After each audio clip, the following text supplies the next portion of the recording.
What would you do when you realize that life is too short to stay within the confines of what society deems acceptable? Our guest today faced that question and answered it with a sense of optimism and adventure. Juvena Huang, also known as the Wandering Wasp, is a Singaporean world traveler who has traversed some of the most spectacular and occasionally misunderstood regions on Earth to find the common threads of humanity.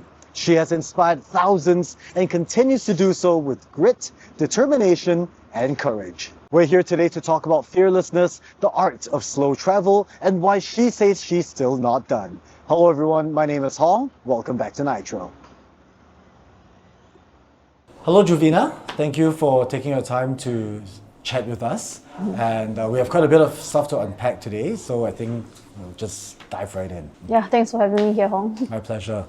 So you've mentioned in previous interviews and talks that it was a sudden passing of a close friend that was a catalyst that spurred you and pushed you to start your journey. Can you share a little bit more about that moment in your life, that chapter in your life, how those moments fundamentally shifted the way you perceive life?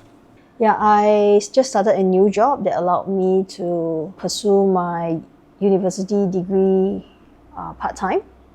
And why I did that was because my boss said, oh, if you want to get promotion, you need to have a degree. So I just did what I was told. So, and 2 weeks into the course, I received a phone call that my friend passed away. And his passing was really sudden and in a very unexpected manner. He's an avid rider who loves traveling around on two-wheelers, but it was driving that killed him.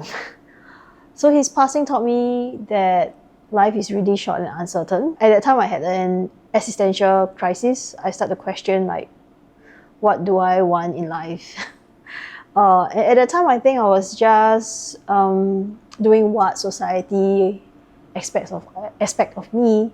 Like after you get your diploma, you get your degree, and then you should work towards your promotion, probably get married, settle down, get BTO. This is the trajectory we are taught to embark on, and I start to question myself and also my life, like what actually do I really want? So I remember when I was much younger, I had a dream of traveling around the world after my first trip to Vietnam with my schoolmates. I got to interact with many Hmong girls, the Hmong tribe in the northern side of Vietnam, and I realized that they had a very different life from mine, very different perspective of life, and that kind of like ignited a curiosity about the rest of the world.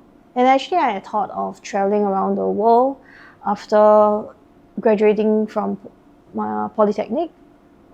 However, I didn't really have the courage to do so. I was just like doing what everyone else is doing, got a job, went on to study. So my friends there sort of really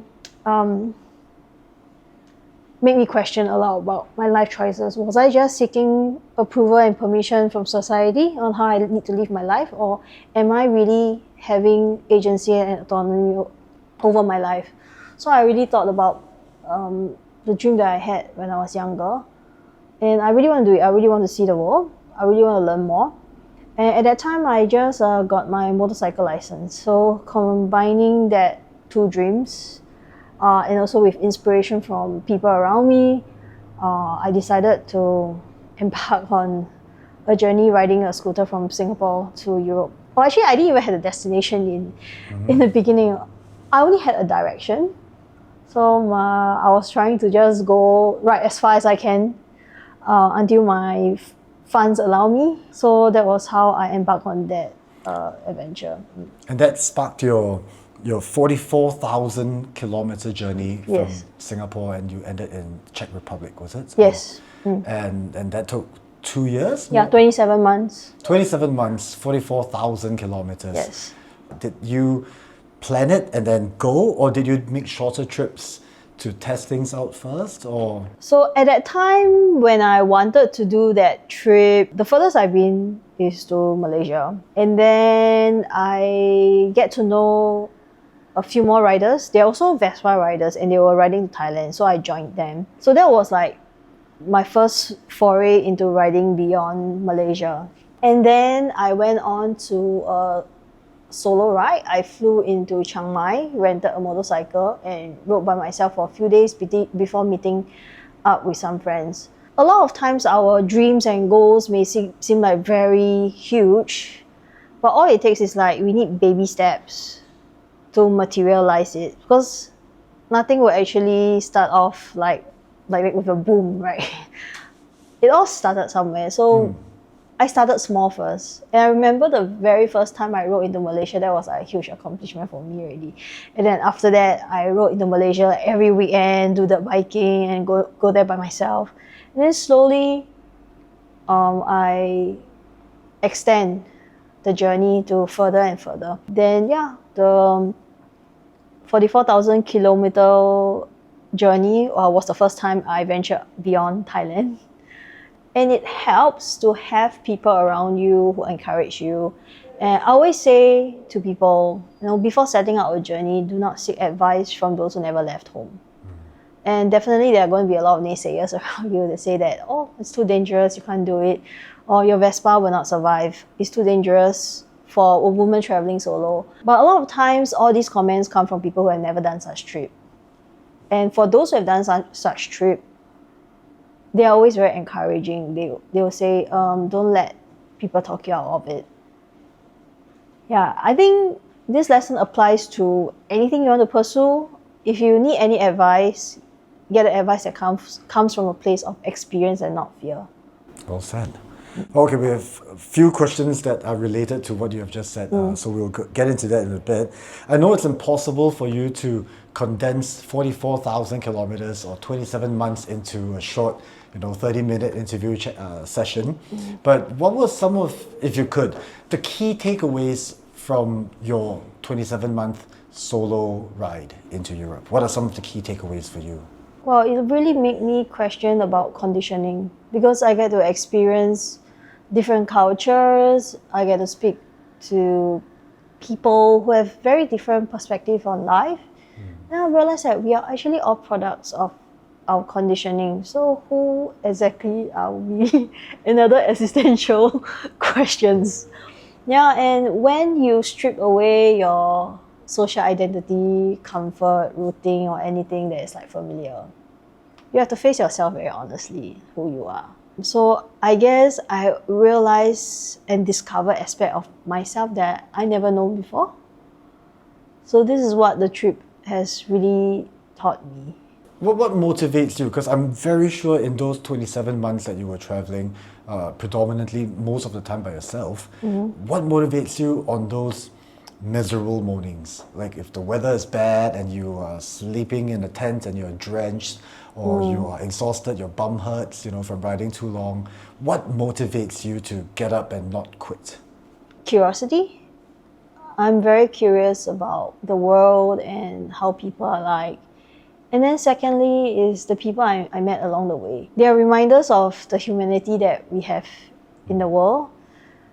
Like when I'm in Singapore, when I read the news, it's always about negative things. But when I'm out there in the world, I realize that actually people out there, they're just like you and me. They just want to lead their normal lives. And there's more kindness in the world than we imagine. And the people I meet are the ones that kept me going. So even on my worst days, like I remember there was one time I had a toe infection. I had to remove my toenail. By yourself, or were you with medical professionals? I had to go to the hospital. Right, Yeah, okay. so there was access to healthcare.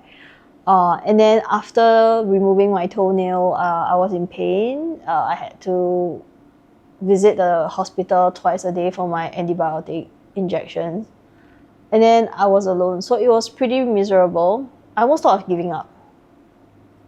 Then I asked myself, your toe is going to recover in a couple of days' time. You have been preparing for this trip for many years. Are you going to let that few days of inconvenience offset the years of preparation that you have for this trip? That was what actually kept me going. It's like I shouldn't be giving up so soon over like these temporary inconveniences. And there are a lot more things ahead of me to discover. When I was in the hotel recuperating from my toe infection, there were members from a local biker club who come and check in on me.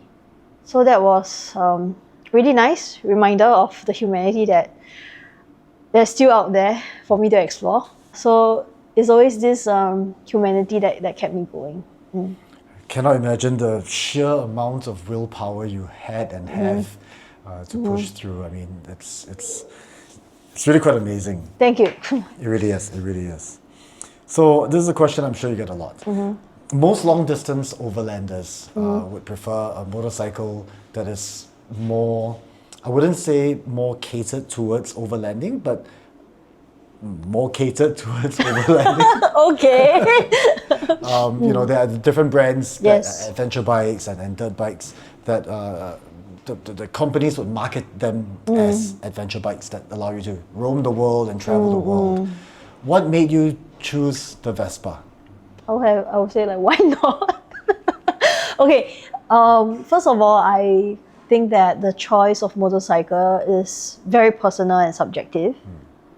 Because each of us, we have a different build and different style of traveling. You have to ask yourself, like, what do you want out of this trip? And I know some people, they want to go fast because they have time constraint. So they will choose a motorcycle that is of a higher engine capacity. For me, I don't care about going fast. I don't mind going slow. And also because I'm traveling alone by myself, and as a petite woman who's only like 156 cm tall, I want something that is manageable for my build because I'm alone. I want to be able to pick up the scooter by myself. And also because I'll be traveling in a lot of country where probably there's not access to mechanical capabilities for a very sophisticated motorcycle. So I prefer something simple. And at that time, I was riding a Vespa scooter. I already had that. And I remember my late friend's motto is the rider, not the bike. And this is one motto that I held close to me. It means that it's not really about what you have, but the rider, what you're able to do with the tools that you have. So this is the mindset and mentality that I hold when it comes to choosing the Vespa scooter as a choice of world domination. Yeah, and I think it works for me in some sense, in a way that like when it comes to parts and mechanical skills, it's not difficult to find a mechanic who can fix a two-stroke scooter. And Vespa is very ubiquitous throughout the world. It's a workhorse in many countries. I was able to get spare parts easily. Like even in a country of Iran, where there's sanctions, I was still able to get a spare rim for my scooter. Yeah, I was able to find a mechanic that specializes in Vespa. Yeah. What doesn't work for me was the off-road capability because of the low ground clearance and small tires. So when it comes to tackling certain terrain, it is more challenging. I have to go much slower. Yeah, so there's always like pros and cons for every choice of vehicle.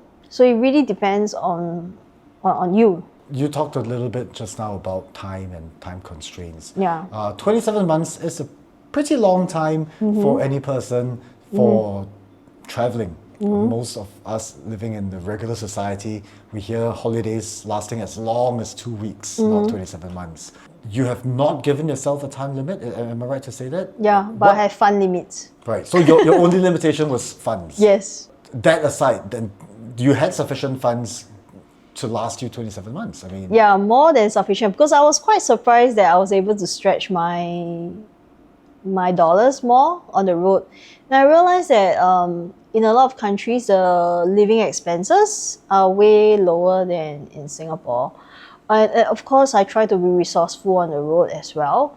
Like when it comes to accommodation, sometimes I do couch surfing. And like in Serbia, East Europe, I was there for half a year. of which like 2 or 3 months I didn't pay for accommodation. I found a hostel to volunteer as a receptionist. This is when resourcefulness comes in. You know, you try to find other ways to get your shelter and food met. So yeah, I budgeted like for 7 to 9 months, but that is based on living in Singapore. But I realized that actually the rest of the world, the cost of living is much lower. And of course, because of the hospitality of a lot of people I met along the way, they opened their homes to me. That also really helped a lot. So I'm really grateful. That's why I'm really so grateful to the people I met. They are reminders of humanity that, you know, regardless of like where you're from, your religion, nationality, race, they still extend their help and hospitality to you. Without all these people, I don't think I also would have lasted so long. Yeah. So you talked earlier in some of your other interviews about your luggage, your baggage being a metaphor for material burdens. From what I've read online, I've been following you online for many years as well. You've been living on about 50 kilograms of gear for those 27 months. And firstly, that's a lot of gear to haul onto a little Vespa. I'm very amazed how you're able to pack everything onto the bike and traverse half the world. How did that relationship, or how did your relationship with the materialistic goods of society, how did that perspective change after your trip or during your trip? So I realized that, you know, actually a lot of like material possessions that we have, they are actually emotional placeholders. It can be like for comfort, for social status, validation. Do they actually like, what is the place that actually hold in your life? I mean, that you can really answer yourself, right? However, you know, some of the richest moments that I've encountered in my life, in my trip, has nothing to do with possessions. It's with the people that I met along the way. That's why nowadays, like, I always ask myself, like, if I want to buy something else, do I really need this? You know, I start questioning its place. Like, is it going to be something that is going to add value to my life, or is it just going to be a burden? Yeah, and I realized that actually it's not about having more or wanting more, it's about needing less. I guess the 2 years on the road like turned me into like a minimalist, you know. I don't really have like much to my name. You know, sometimes having enough is a bliss. When you were away, or not just during that trip, but all your trips when you're abroad from, when you're overseas, away from Singapore, away from family, away from friends here, was there anything that you missed in terms of food? Durian. Oh, okay. Yeah, So durian is something you cannot really get Right. in other country. Especially, I think once you pass Thailand, and that's pretty much. Even the Thailand durian doesn't match up to the durian in Malaysia. Okay, so you prefer Malaysian durians? Yeah, or what? yes. Okay. And what about, you talk about materialistic goods, and then you're questioning yourself whether you need them, what place they have in your life. While you were away on your long journeys, were there any things that you did miss? Sometimes I do miss having a warm shower. Like, especially when I'm in places like in the remote mountains where electricity is scarce and you don't really get like hot water or heater. Yeah, it can be quite arduous to survive in those terrain. Well, okay, you talked about wanting to have a means of transport that you could handle yourself, such as your Vespa. You have also mentioned somewhere online, long time ago, that you felt like you started off as a mechanical noob. During this trip, this journeys that you've taken, you've enhanced your skill set, if you may. How did gaining those technical skills impact your sense of independence and self-confidence? Did it? Did it help? Yeah, I think it definitely helped. Okay, so before I left, I only know how to change my tires. Because I know tire puncture is a very common occurrence during trip, and it's something that you can repair by yourself. And somehow I was using tubeless, it's super easy to repair. And Vespa has a spare tire, right? So I just need to remove 5 nuts. That's it.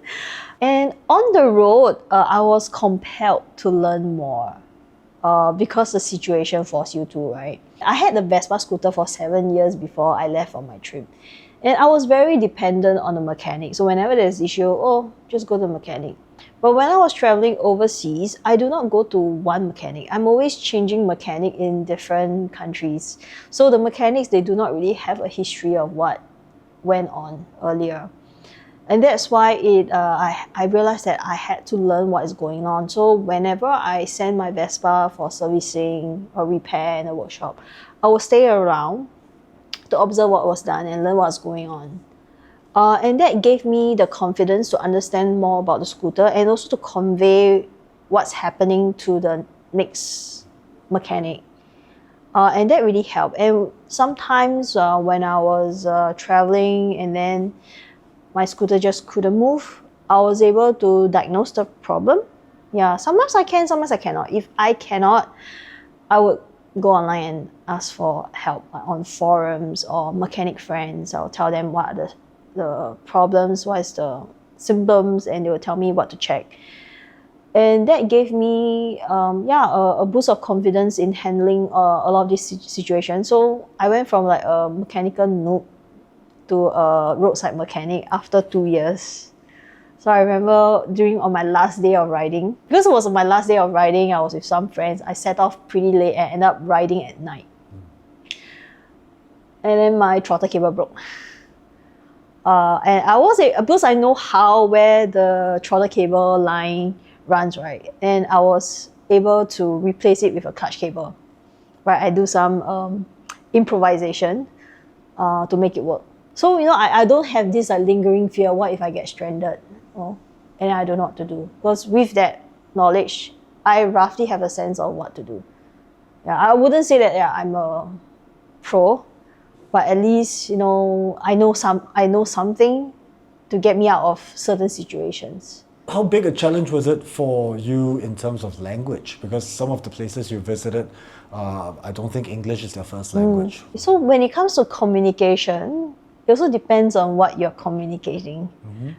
If you're going to have like a deep philosophical conversation or technical conversation with someone, of course you need the knowledge of the language. So in those times, I would just use Google Translate. But in a lot of times, like let's say, if I want to communicate, like I need a place to stay, I need food, there are some gesture that's quite universal. Right. Okay.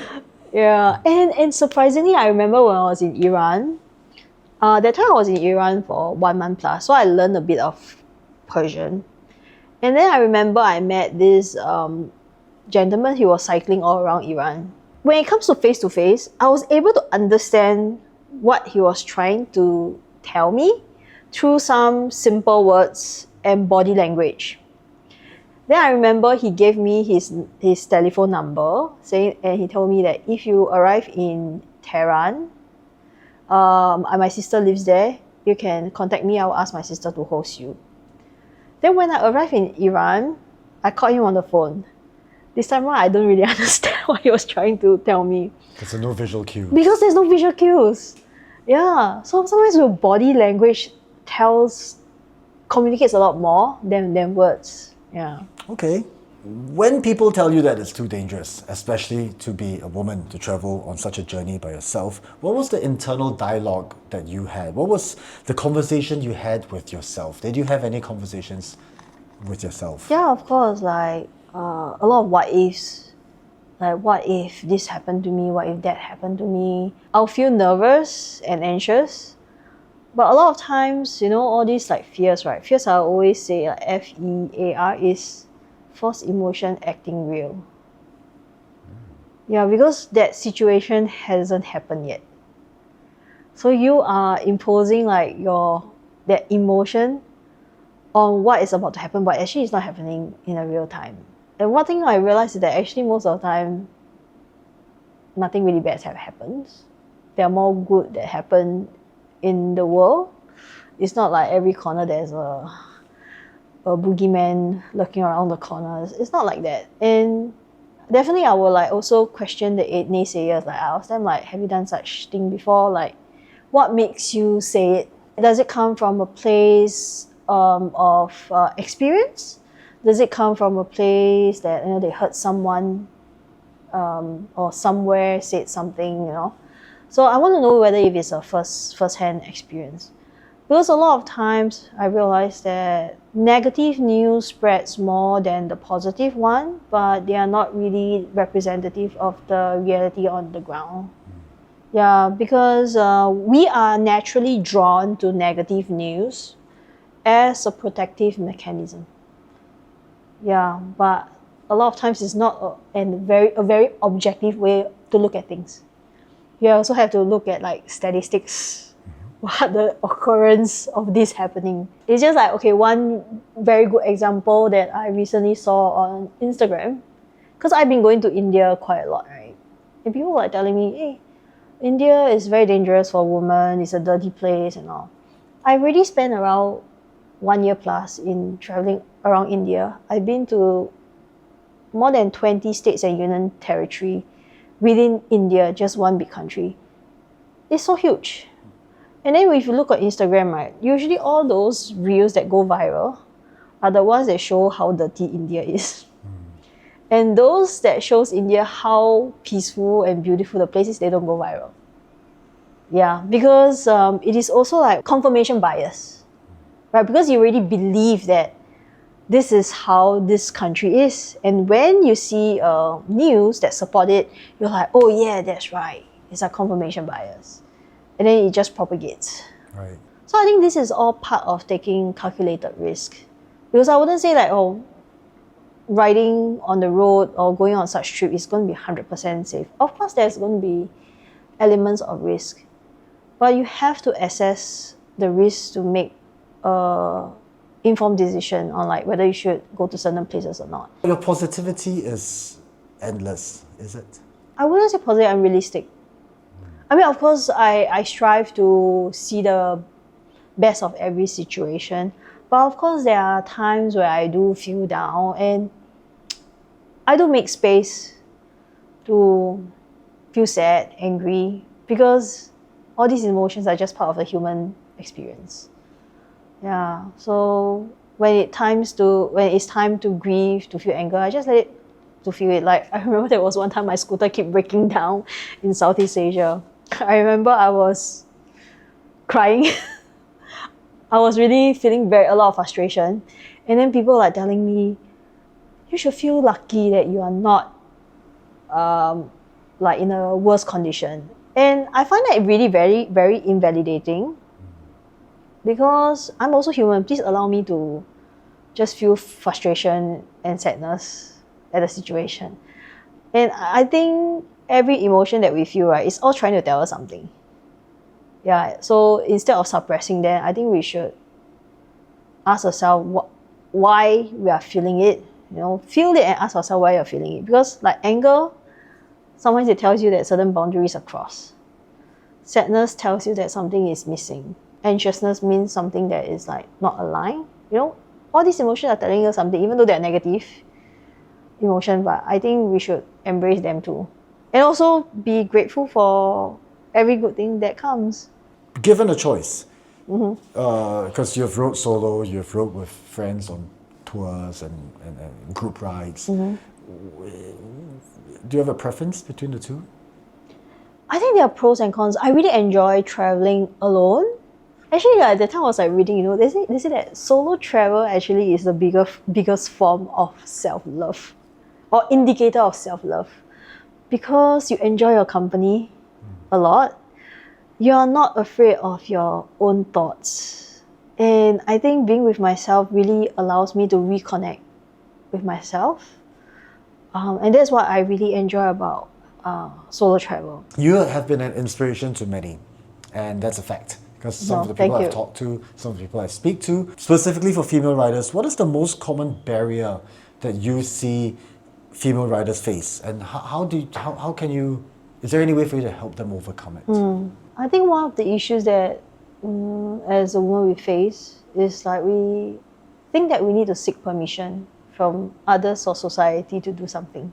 Also the self-limiting beliefs. I think probably because the way we are conditioned, we are brought up To love a bird is to set it free, but keep the cage open anytime. Wow, I've never heard that second half. Beautiful. So, yeah, self-limiting beliefs, I think, is one of the biggest hurdle.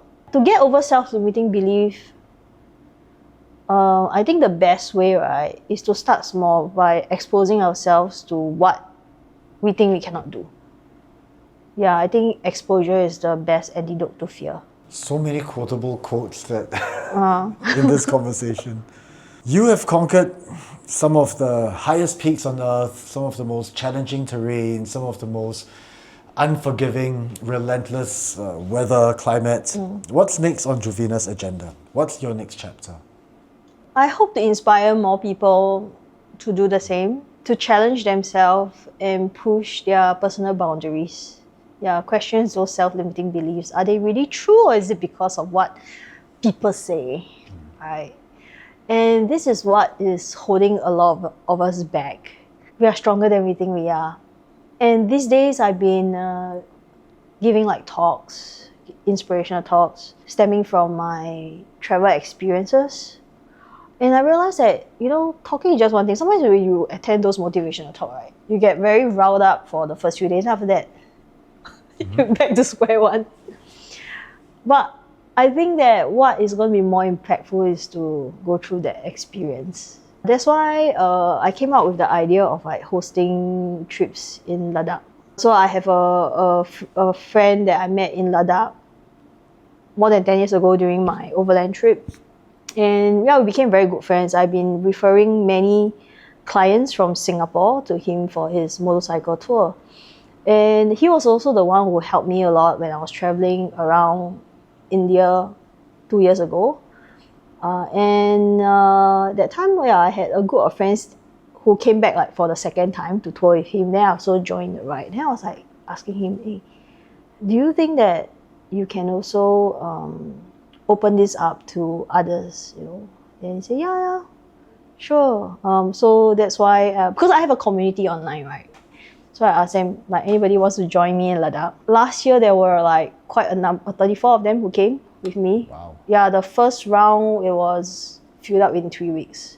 I think a lot of people, they want to do something like that, but they do not know who to contact. So I'm just like opening up the opportunity, like, hey, you want to go Ladakh? Can contact Highland Explorer. He's having an open tour. Anybody can join. And then the tour was filled up in 3 weeks, and then we opened another second round. Then 13 riders came. After that, after those 8 days of traveling together in Ladakh, I got to know them better, and I realized, like, how they feel after the trip. I remember there was one particular rider. She just got her class 2B in January, and she come to Ladakh in August. Yeah, and she only had like a motorcycle for 4 months. And the reason why she wants to pick up motorcycling is also because she wanted to go Ladakh. And she also shared that, all her life, she's feel very anxious. Again, like the self-limiting belief that she's not good enough, she's not capable enough. But when she was there, and she managed to ride across the 5,000 meters, mountain passes, deep river crossing, of course she did fail and all. It was not easy for her as a new rider. But she overcame all that, and she discovered a strength in her that she never knew she had. So I believe a lot of times these adventures, they peel away layers of you, right? Because you are so exposed, you're so vulnerable to elements of nature, and it reveals who you are. It reveals things that you don't know, like even your resilience, adaptability, and strength. Yeah, and some of the riders, they went through like probably divorce, breakup, losses, and they went there to find some healing because the landscape there is so gorgeous. The mountains are so big, and you realize that the world is bigger than your problems. Yeah, so it gives you a different perspective on your life. I want to use adventure as a bridge, not just to others, but also to themselves. I want to create impact on people. Not just like impact that materialize like externally, but internally, like boosting their confidence, overcoming their self-limiting beliefs through adventures. A mind that has been stretched by new experiences can never go back to its old dimension. Yeah, a lot of times the biggest hurdle is actually the internal mental barrier. So Juvena, where can people find you if they want to follow you on your current or upcoming adventures? They can follow me on the Wandering Wasp. You can find me on Facebook, Instagram, and YouTube. So if you have any questions, or next time if you want to follow me on my adventure in Ladakh, yeah, feel free to drop me a DM. Thank you, Juvena. Thank you for letting me learn more about you, and thank you for sharing those stories. Oh, welcome. That wraps up our conversation with Juvena. Thank you all for watching to the end, and also a massive thanks to Steady Moto here in Singapore for allowing us to film at their showroom. If you're in the search for motorcycle accessories, gear and apparel, do consider dropping by to check out their extensive collection. And if you've enjoyed this video, please consider subscribing and giving this video a like. Take care, ride safe.